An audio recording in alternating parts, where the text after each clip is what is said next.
Shalom, I'm Rabbi David, and today I'm going to reveal something that will completely change the way you understand wealth, success, and why some people prosper while others struggle their entire lives. And I'm going to begin with a statement that will shake you. God is not interested in your morning routines. He's not impressed by your journaling, your cold plunges, your green juices, your planners, or your productivity hacks. Those things are fine, but they are not what creates wealth. God is interested in one thing: your consciousness. Because wealth is not something you chase. Wealth is something you connect to. I know that sounds strange. I know it goes against everything you've been taught. You've been told that wealth is physical. Money is physical. Success is physical. Therefore, your effort must be purely physical. But that is the lie that keeps people poor. Wealth does not begin in the bank account. Wealth does not begin in the business. Wealth begins at the level of consciousness. And until your consciousness shifts, nothing in your external world can shift. You can work harder, wake up earlier, hustle longer, but you will still be stuck in the same cycle because you're operating from the wrong frequency. Let me show you the truth, and I'll prove it to you with something straight from the Torah. Something most people read past without understanding its power. Genesis 26. There's a famine in the land, a real famine. Crops failing, livestock dying, people panicking, everyone struggling. Isaac, the son of Abraham, wants to escape. He wants to run to Egypt, where there is food, where there is stability, where everyone says the opportunity is. Doesn't that sound familiar? Running to the place where you think the money is, the job is, the security is. But God tells Isaac something shocking. Do not go down to Egypt. Stay in this land, and I will bless you. Stay here, in famine, in lack, in uncertainty, in a place where every rational person would say, leave. Yes. And Isaac stays, not because it made sense, not because the circumstances looked good, but because his consciousness aligned with divine instruction rather than fear, scarcity, or logic. And what happens? The Torah says Isaac sowed in that land, the land of famine, and he reaped 100-fold in the same year. How is that possible? How does a man plant seeds in a land where nothing grows and suddenly receive 100-fold return? How does a man prosper in a place everyone else is failing? The answer is spiritual technology. Isaac accessed abundance by aligning his consciousness with the divine flow. The blessing wasn't in the ground. The blessing wasn't in the economy. The blessing wasn't in the circumstances. The blessing was in the connection. This is the wake-up call. Wealth does not come from the place you go. Wealth does not come from the job you take. Wealth does not come from the opportunity you chase. Wealth comes from the consciousness you bring. And here's what most people get wrong. They wake up every morning already plugged into the frequency of lack. They wake up thinking about what they don't have, what they fear, what they must fix, how far behind they are. And then they wonder why wealth doesn't flow. You cannot experience abundance while operating from scarcity. You cannot attract prosperity while vibrating with fear. You cannot receive divine blessing while aligning with limitation. The morning is not about routine. The morning is about alignment. It is the moment you choose which world you participate in, the world of material limitation or the world of divine abundance. And if you choose wrongly, nothing you do that day will matter. But if you choose correctly, everything shifts. Because wealth isn't given. Wealth is accessed. Wealth isn't earned first. Wealth is aligned with first. And once the consciousness aligns, the blessing flows. Not from your effort, but through your effort. This is the truth about wealth. Not material first, spiritual first. Not physical first, consciousness first. And when you understand this, your entire life changes. Shalom again. Before I teach you the rest of the habits, I need you to understand something that 99% of people ignore. Wealth doesn't begin when you sit at your desk. It doesn't begin when you open your laptop. It doesn't begin when you check your bank account or set your goals. Wealth begins in the first 5 seconds after your eyes open. Because in those first moments, before you say a word, before you stand up, before your mind is flooded with yesterday's worries, you are choosing your frequency. And that frequency determines everything that follows. This is why the sages teach that the morning is the most sacred doorway of the entire day.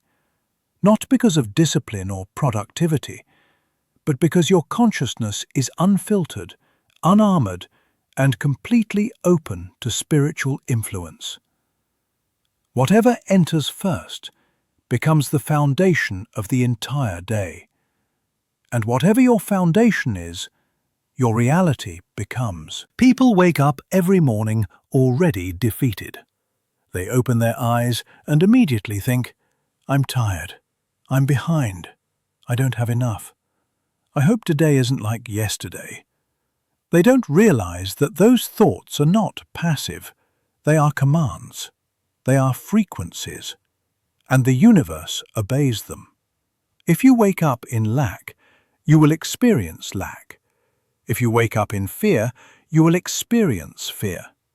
If you wake up in resistance, you will experience resistance. So, what is the first habit of a wealthy consciousness? The morning consciousness reset. This is not a ritual. It is not a mantra. It is not something cute you do for motivation. This is an ancient Kabbalistic technology, practiced by mystics for thousands of years, designed to align your consciousness with the frequency of divine abundance before the physical world has a chance to pull you into chaos. The moment you wake up, your soul returns from the higher realms. In that moment, you are closest to pure potential, pure abundance, pure spiritual light. But the physical world tries to grab you instantly. Responsibilities, fears, memories, pressure. If you don't take control of those first moments, the world takes control for you. So here is the truth the wealthy understand. Your first thought is your first creation of the day. And if your first creation is lack, then every other creation is built on lack. This is why the Kabbalists meditate on the names, especially the names related to sustenance, expansion, and abundance. The 72 names are not words, they are frequencies, they are codes, they are keys that open spiritual gates. When you align your first thought with one of these frequencies, you are plugging yourself into divine abundance before the material world can infect you with limitation. But you don't need to recite all the names. You don't need to chant for hours. The practice is much simpler and infinitely more powerful. Wake up in receiving. Not asking, not begging, not wishing. Receiving. Take one breath and consciously shift your mind to, I am connected to abundance. I am open. I am receiving. The Creator is giving, and I am plugged in.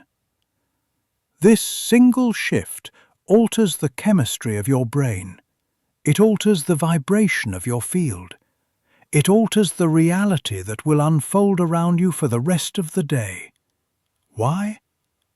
Because wealth flows through vessels, and the first vessel you build each morning is your consciousness. A blocked vessel cannot receive. A chaotic vessel spills everything. An empty vessel pulls in lack. But an aligned vessel, a vessel consciously tuned to abundance, that vessel cannot help but attract blessing. Let me tell you what happens when you wake up in receiving instead of waking up in lack.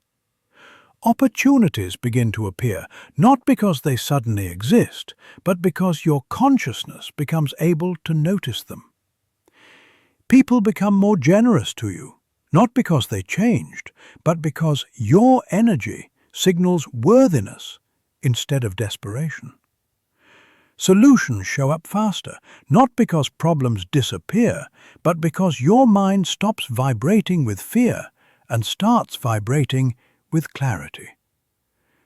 Before you get out of bed, you are already wealthy or already poor. Before your feet touch the ground, you are already aligned or already blocked. Before your day begins, your day is already determined. So, tomorrow morning, before you do anything, before you check your phone, before you think about what you lack, stop. Breathe. Connect. Align. Receive. Because wealth doesn't begin with work. Wealth begins with consciousness. Wealth begins with connection. Wealth begins before you even open your eyes fully. And once your consciousness resets to abundance, the entire world begins to rearrange itself around that frequency. Most people think that thoughts create reality, but that's only half the truth. Thoughts create potential. Words create direction. Action creates manifestation. And this is where the second habit begins. The habit that the ancient sages called the wealth commandment.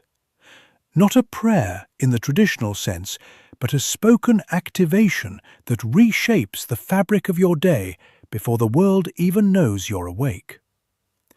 After the consciousness reset, your mind is aligned with abundance. But alignment without declaration is incomplete.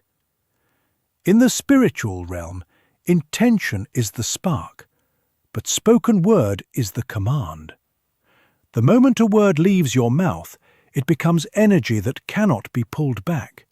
It travels, it imprints, it alters frequencies, and it shapes outcomes. This is why the Torah begins with, "And God said," not "and God thought." Creation didn't respond to silence. Creation responded to word. Moses understood this. Abraham understood this. Solomon understood this. Every spiritual giant who accessed miraculous levels of wealth, wisdom, and influence had one thing in common. They spoke their reality into existence, not through begging, not through pleading, not through hoping, through declaring. Look at Moses. When the Israelites panicked at the Red Sea, Moses didn't pray for a miracle, he declared one. Even before the waters split, he said, "Stand firm, and you will see the salvation that the Lord will bring you today." He spoke the outcome before it existed. The declaration preceded the miracle. Abraham did the same. He didn't walk around saying, "I hope I become a father. I hope God blesses me. I hope something good happens." No, the Torah says he called out the name of God. In Kabbalah, calling out means declaring divine truth into physical reality. He didn't wait to feel abundant. He declared abundance and aligned the physical world with his spiritual reality. And Solomon, the wealthiest man to ever live, begins his reign with a declaration. Before God grants him wisdom, before riches enter his kingdom, Solomon speaks his purpose aloud. He states explicitly that he seeks understanding to govern and serve.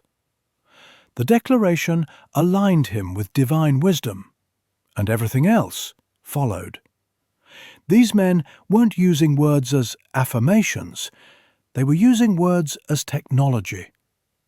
Here is what the Kabbalists teach. Consciousness sets the frequency.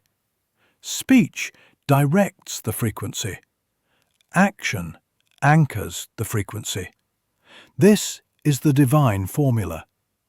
Consciousness plus spoken intention plus forward movement. So, when you wake in the morning and your consciousness is finally aligned with abundance, the next step is to speak that abundance into motion. But notice, this is not about positive thinking. This is not about pretending everything is perfect. This is not about chanting phrases you don't believe. This is about declaring truth before it manifests, because spoken truth brings manifestation closer. A spoken activation might sound like this: I am aligned with divine abundance today. I am stepping into opportunities prepared for me. I am open, I am receiving, and I am guided. My actions today create prosperity because I am connected to the source of all prosperity. Not begging, not wishing, declaring. Why does this work? Because words collapse spiritual energy into physical direction. Words tell your consciousness where to go. They tell your emotions where to settle. They tell your nervous system how to behave. They tell the universe what you are available for. When you speak lack, you become available for lack. When you speak fear, you become available for fear. When you speak abundance, you become available for abundance. And this is why the second habit is essential. If you reset your consciousness but remain silent, you walk through the day with potential but no direction.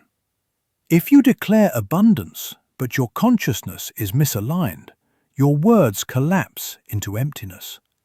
But when you align the mind and then direct the day with the right words, reality bends. Not metaphorically, literally. Say nothing, and the world will speak for you. And the world always speaks in fear, scarcity, distraction, and confusion.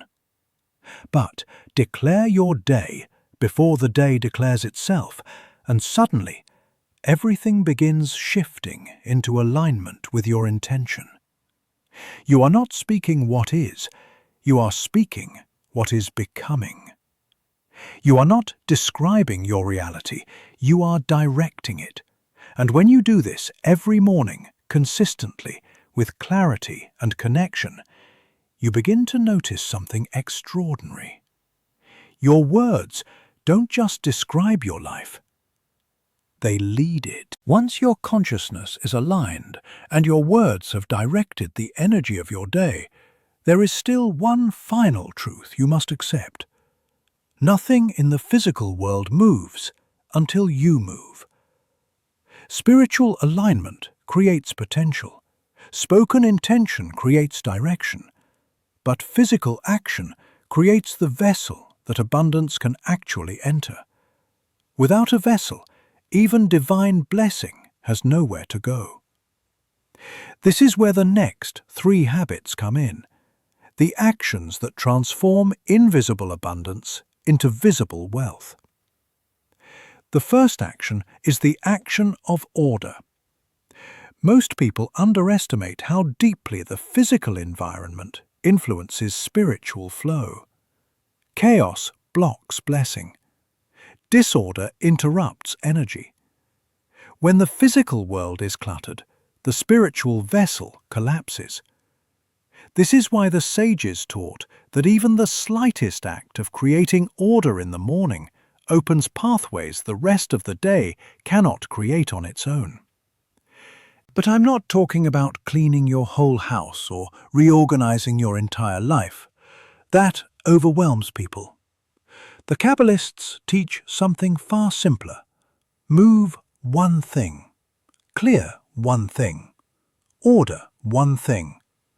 One drawer, one surface, one piece of paper, one email, one task.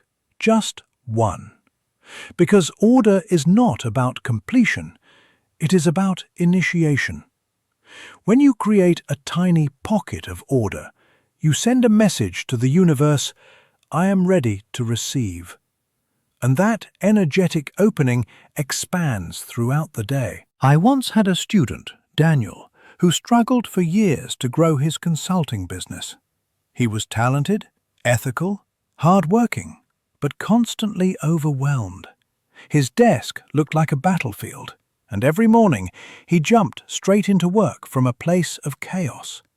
I told him, tomorrow morning, your only job is to clear a space the size of a notebook. Nothing more. He thought it was silly, too simple, too easy. But he did it. The next day, he cleared a small surface again. By the end of the week, he said his mind felt lighter. His calls went better. His proposals were clearer. Within 3 weeks, he had 2 new clients, not because he suddenly became more skilled, but because his vessel finally had space for blessing to enter. The second action is the action of generosity. This one terrifies people because they think giving is only for the wealthy. But in spiritual law, giving is what makes you wealthy. The Kabbalah teaches that receiving flows only into open channels, and giving opens the channel. Not giving out of abundance, giving out of alignment. It can be a coin, a compliment, a message of encouragement, a moment of kindness. A tiny act of generosity done consciously each morning sends a clear signal to the universe that you are no longer operating from lack. There was a woman named Lior who came to me after losing her job. She was terrified, certain she would fall behind on everything. I told her, each morning give something, anything, but do it with intention. So she began paying for one stranger's coffee each week. She started sending encouraging messages to people who were struggling. She volunteered 1 hour a month. Within 2 months, opportunities began appearing. Unexpected freelance work, introductions, interviews. She told me, Rabbi, I didn't have anything, but I gave anyway. And suddenly, everything I needed began flowing to me. That is the mystery of abundance. Closed hands cannot receive. The final action is the action of movement. The body is not separate from the spirit. When your body is stagnant, your energy is stagnant. When your body moves, your channels open. Movement doesn't need to be intense. A walk, stretching, breathing, anything that awakens the body. Because the moment the body awakens, the mind follows. And the moment the mind follows, clarity arrives. There was a man named Eli who was stuck in analysis paralysis. He had ideas but never acted. He'd sit for hours thinking, researching, preparing, but never moving. I told him, every morning, walk for 10 minutes. No phone, no agenda, just walk. He didn't understand the purpose, but he did it. One morning during his walk, an idea struck him so clearly that he felt it physically. He finally acted, launched his service, and within 6 months doubled his income. Movement awakened momentum. Momentum awakened opportunity. These three actions, order, generosity, and movement, are not chores. They are spiritual technologies. They create the vessel. They open the channel. They pull abundance from the spiritual into the physical. Because in the end, miracles require movement. Blessing requires space. Receiving requires giving. And wealth requires a body, a mind, and a spirit that are willing to move forward. And now we arrive at the final revelation, the truth that holds all the other habits together. Because if you do everything I've taught you, if you align your consciousness, speak your reality, create order, give generously, move your body, and still nothing changes, it will be for one reason only. Not because the habits are wrong, not because the methods are flawed, but because the consciousness behind them is still corrupted. Most people don't fail because they lack discipline. They fail because they perform spiritual actions with a material mindset. They meditate from fear. They give from obligation. They speak from desperation.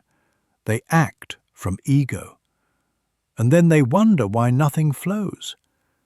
You cannot plug into divine abundance with a consciousness rooted in scarcity. You cannot access spiritual wealth with motives grounded in self-preservation. The vessel matters. The intention matters. The purity of your inner world determines the flow of your outer world. This is the part nobody wants to hear, but it is the most liberating truth you will ever learn. Wealth isn't given. Wealth is accessed. And the only thing that determines your ability to access it is your alignment. The Torah gives us countless examples of this, but let me show you something most people overlook. There are two types of miracles connected to wealth.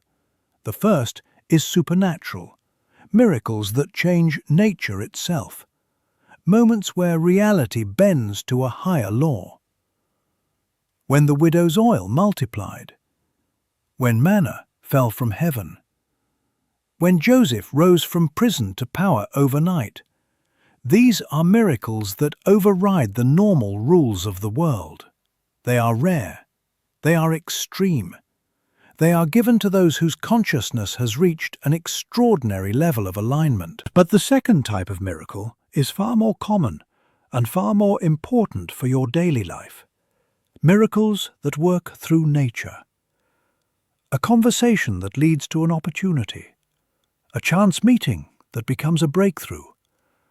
A closed door that pushes you toward something better. A problem that forces you into a wiser decision. Most people call these coincidences. They are not coincidences. They are miracles disguised as the natural flow of life. And here is the secret. You do not get to choose which type of miracle you receive. You do not command the supernatural. You do not demand the extraordinary. You simply align. You purify. You take action. And you trust that the Creator will decide the form of the blessing. Your job is never to control the miracle. Your job is to create the conditions for the miracle to enter your life. I cannot tell you how many times people have come to me saying, "Rabbi, I tried the habits. I meditated. I declared. I gave. I acted. Why didn't it work?" And every single time, when we dig beneath the surface, we find the same issue. They weren't doing the habits from alignment.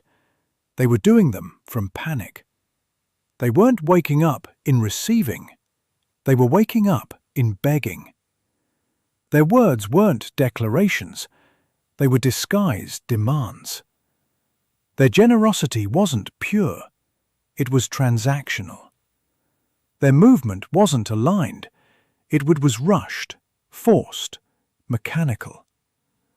Wealth is a spiritual frequency, and you cannot fake frequency. But the moment you align, truly align, everything changes.